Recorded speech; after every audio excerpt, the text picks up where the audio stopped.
સુરતમાં જૂના મકાનની ગેલેરીનો ભાગ ધરાશાયી થઈ ગયો। ગોપીપુરા વિસ્તારમાં ગેલેરીનો ભાગ ધરાશાયી થયો।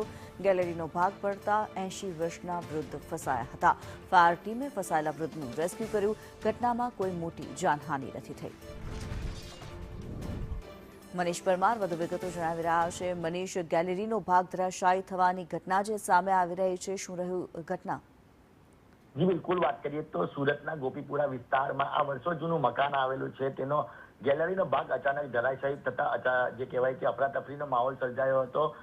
લોકોએ છે તે ફાયર વિભાગને જાણકારી આપવામાં આવી હતી। જાણકારી આ જે વૃદ્ધ છે તે આ મકાનના બીજા માળે રહેતા હતા, પરંતુ ગેલેરીનો ભાગ ધરાશાયી થતા તેઓ અંદર ફસાઈ ગયા હતા। મહાનગરપાલિકા તરફથી ચીચી કેન બોલાવવામાં આવી હતી અને જે કહેવાય કે ફાયર વિભાગ તરફથી આ જે વૃદ્ધ છે તેનું રેસ્ક્યુ કરવામાં આવ્યું હતું અને રેસ્ક્યુ કરીને સહી સલામત બહાર કાઢવામાં આવ્યા છે। આ ઘટનાની અંદર અત્યારે કોઈ પણ જાનહાનિ નથી, પરંતુ આ વર્ષો જૂનું મકાન આવેલું છે અને તેનો ભાગ ધરાશાયી થયો છે। જી ધન્યવાદ મનીષ આ માહિતી માટે।